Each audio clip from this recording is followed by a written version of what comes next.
Hi, good evening everyone. Welcome to my blog. छोटे से blog में मैं आप सबका स्वागत करती हूँ। मैं ऐसे ब्लॉग बनाने वाली नहीं थी, बट मैं अचानक से ब्लॉग बनाने के मूड में आ गई और ब्लॉग बनाने के लिए यहाँ पर बैठी तो नहीं, लेटी हूँ। करीबन मेरी 6-7 डेज़ के जर्नी के बाद मैं अभी घर पहुँची हूँ। चेहरा एकदम मेरा बिगड़ गया है वातावरण और पानी की वजह से। बाहर का पानी सारा चेहरा ख़राब कर चुका है और 2-3 दिन लगेंगे मुझे सेट होने में। तो आज मैं ब्लॉग बनाने का मुख्य उद्देश्य आप लोगों को बताना चाह रही थी कि जो भ्रम में लोग रहते हैं और जो अफवाह फैलाते हैं वो सब झूठी चीज़ें होती हैं। यही सब बताने के लिए मैं आज मुझे ब्लॉग बनाना पड़ा, नहीं तो मैं ब्लॉग बनाती नहीं। तो एक्चुअली क्या मैं बताना चाहती हूँ, तो मैं बताना चाहती हूँ काशी विश्वेश्वर एंड प्रयागराज का दर्शन के बारे में। तो हम प्लान बना रहे थे प्रयागराज जाने के लिए और बीच में हम रुक चुके थे। जो फालतू के अफवाह यूट्यूब में जो दिखा रहा है सब देख के थोड़ा सा डर हमारे मन में भी आ चुका था। बहुत सारे लोग, बहुत सारे यूट्यूबर बहुत तरह तरह के मतलब व्यूज़ दे रहे हैं और उसी के साथ मैं भी सुनी थी और देखी भी थी, इसलिए मुझे भी कहीं कहीं डर सा आ गया था। बट ये जो भ्रम और डर है इस सबको कहीं ना कहीं मतलब दिमाग से हटाना पड़ेगा, लोगों के दिमाग से। इसलिए मैं इस ब्लॉग को बनाने के लिए आज बैठी हूँ।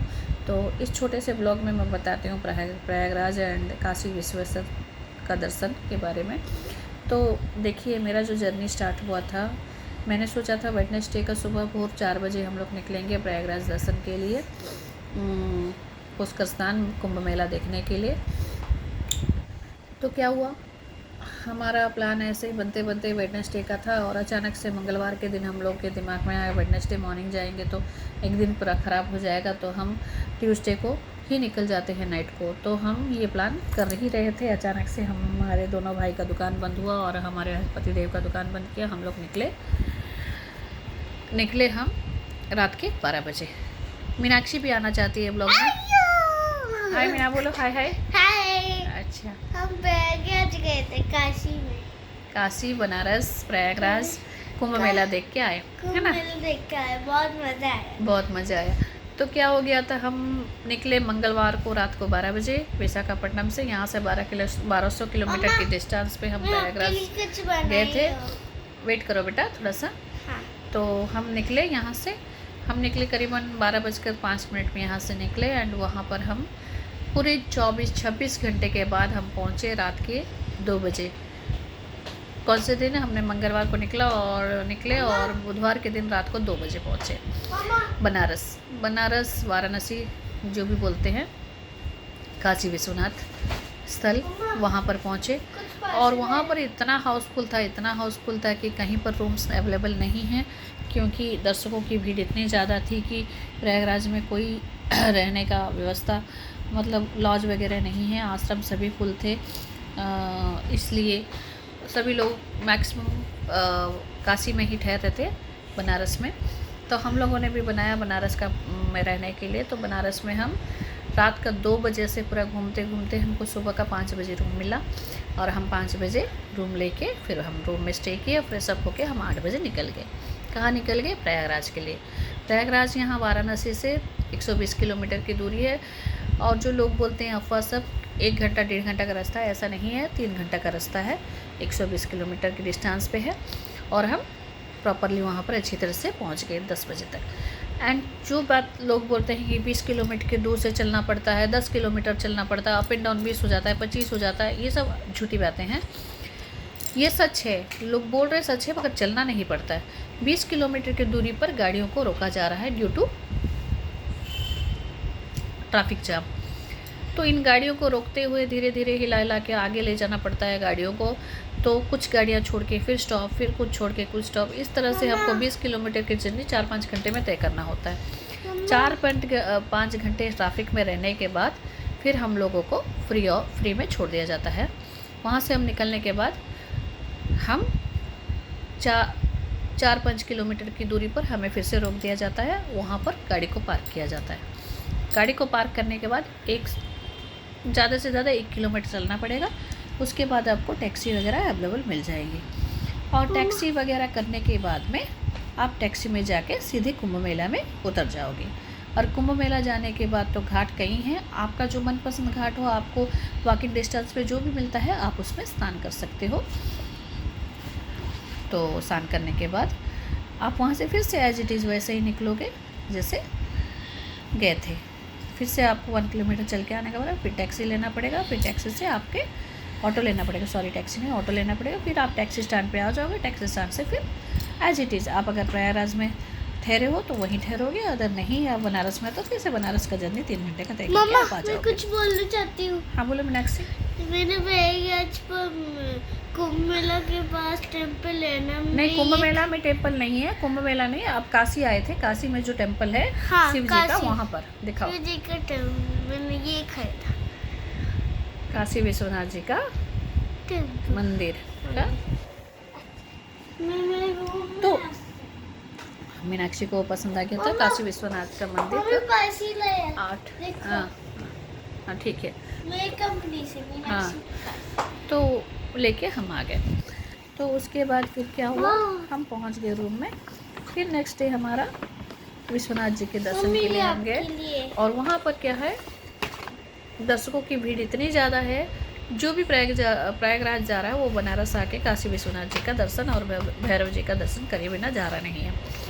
तो इसकी वजह से क्या हो गया, हमारे गंगा तट पर पूजा हो गया और मणिकर्णिका घाट पर स्नान वगैरह सब खत्म करने के बाद में हम आगे काशी विश्वनाथ जी के दर्शन के लिए।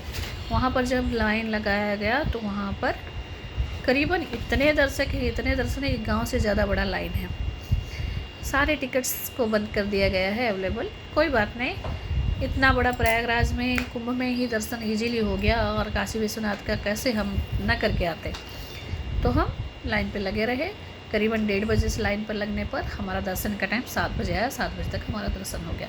तो कोई आतंक वटक नहीं है, कोई नोक-झोंक नहीं है, कोई भीड़ के कारण मिसिंग केसेस ज़्यादा नहीं हैं, मरने के केसेस भी ज़्यादा नहीं है। ये सब ज़्यादा दिखा रहा है, ज़्यादा कुछ नहीं है। तो मेरा ये कहना है, अगर थोड़ा बहुत भी पेशेंस है तो ज़िंदगी भर में एक ही बार आप कुंभ का दर्शन, कुंभ मतलब ज़िंदगी भर मतलब 144 ईयर्स के बाद आया है ऐसा बोलते हैं। तो इस लाइफ में हमारे जीवन का तो कोई ठिकाना ही 60 से 70 साल का होता है। इस जीवन के लिए ये जो कुंभ का स्नान है वो बहुत ही मतलब क्या कहते हैं, लकीली हो पाएगा अगर जिसके नसीब में होगा। तो मैं तो यही कहूँगी, अगर थोड़ा बहुत पेशेंस है तो आप लोग आराम से जाइए, कोई प्रॉब्लम नहीं है, कोई प्रॉब्लम वहाँ हो रहा नहीं है, सब सुविधाएं वहाँ अवेलेबल है। बट क्या है, दर्शकों की भीड़ की वजह से थोड़ा आगे पीछे टाइमिंग का प्रॉब्लम है, अदरवाइज़ और कोई भी चीज़ का प्रॉब्लम नहीं है। आराम से आप दर्शन कर सकते हो, आराम से आप स्नान कर सकते हो, या फिर प्रयागराज से डायरेक्ट भी मतलब कुंभ से डायरेक्ट ही घर जा सकते हो। काशी में ही थोड़ा टाइम ज़्यादा लग रहा है क्योंकि वहाँ पर सारे टिकट्स को बंद कर दिया गया है, VIP दर्शन वगैरह अवेलेबल नहीं है और इसीलिए ये सब हो रहा है। अदरवाइज़ आप आराम से आसपास के जितने एरिया के लोग हो आराम से जाओ, आराम से दर्शन करो और कुंभ मेले का मज़ा लो।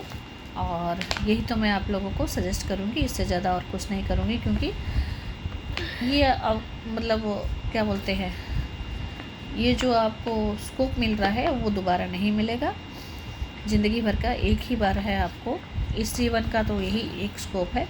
अगला 12 साल किसने जाना है, या फिर 12 साल आ भी जाए दोबारा लाइफ में, कुंभ मेला आ भी जाए बट महाकुंभ मेला नहीं आएगा। तो मैं तो सजेस्ट करूँगी आराम से जाओ, एंजॉय करो, बट जिसके पास पेशेंस हो, बैठने का पेशेंस हो, चलने के लिए डरने की ज़रूरत नहीं है, 2-3 किलोमीटर से ज़्यादा नहीं है, और खड़े होने का पेशेंस हो तो आराम से जाइए। मेरा सजेशन यही रहेगा, आराम से जाके एंजॉय करो, भगवान जी का दर्शन करो, सब कुछ मंगलमय, सब कुछ शुभ अच्छे से जाएगा, अच्छे से होगा। तो मेरा ये ब्लॉग बनाने का यही उद्देश्य था, अदर कुछ भी नहीं। मैं कल सुबह भोर 4 बजे पहुँची हूँ और स्पेशली आप लोगों के लिए ये छोटा सा ब्लॉग बना रही हूँ। मीनाक्षी कुछ बोलना चाहती है? मीनाक्षी बोलो बेटा।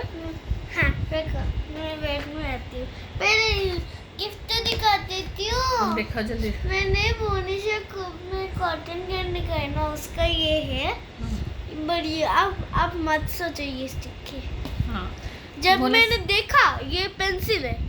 हाँ, तो मीनाक्षी कॉटन कैंडी ली थी भुवनेश्वर में, जब पोंगल में गई थी, तो उसने सोचा कि ये स्टिक है, और वो देखा तो कॉटन कैंडी के पीछे पेंसिल निकला। तो ये भी वो बोलना चाहती है कि इसे आप कहीं स्टिक मत समझो, ये पेंसिल है। हाँ, तो मेरी बेटी ने आज स्पेशल रोज़ डे के दिन मुझे रोज़ गिफ्ट किया है। तो Meenakshi thank you so much. Thank you so much Meenakshi. Welcome. Thank you. मम्मा मैं आपके लिए चॉकलेट थोड़ा आजा मीना एक बार। देखो चॉकलेट्स मैंने लाई। Thank you so much chocolate के लिए। डाल देती हूँ। नहीं लो, इधर आजा मीनाक्षी, पास थोड़ा आजा। Meenakshi rose day, thank you. तो इस ब्लॉग को यही खत्म करते हैं, फिर मिलते हैं अच्छे से अभी ब्लॉग में। अभी मैं बोलूँगा। क्या बोलेगी, जल्दी आजा। हाँ आ जाइए। 10 मिनट हो गया। हाँ ठीक है। हम कुंभ में गए थे मंदिर पर, कहीं नहा, हम घाट पर स्नान किए। पहले मैं चाचू गए थे, फिर मैं दूसरे चाचू भी गए, मामा जी चाचू ने। मामा जी गए, और बाद में हम बोट से दूसरे लैंड पे गए और दूसरे घाट पे गए। उधर पे मैं मामा स्नान किए, दूसरे मामा भी स्नान किए, मैं भी स्नान की हूँ। मम्मी ने तो ये स्नान हमारा नहीं ब्लॉग किया। अगर अच्छा लगा तो लाइक शेयर सब्सक्राइब जरूर कीजिएगा। और मैं अगर कुछ मेरा जो भी उपदेश है आप लोगों को गलत लगा, ठीक लगा, अगर कुछ भी ठीक लगा तो प्लीज़ और कमेंट में मैंने मुझे उधर बताएं, घाट पे या कमेंट में कोई क्वेश्चन पूछना चाहता है तो जरूर से कमेंट में क्वेश्चन पूछिए। Bye bye. मैं घाट पे माला भी, ब्लू कलर का माला। Bye bye.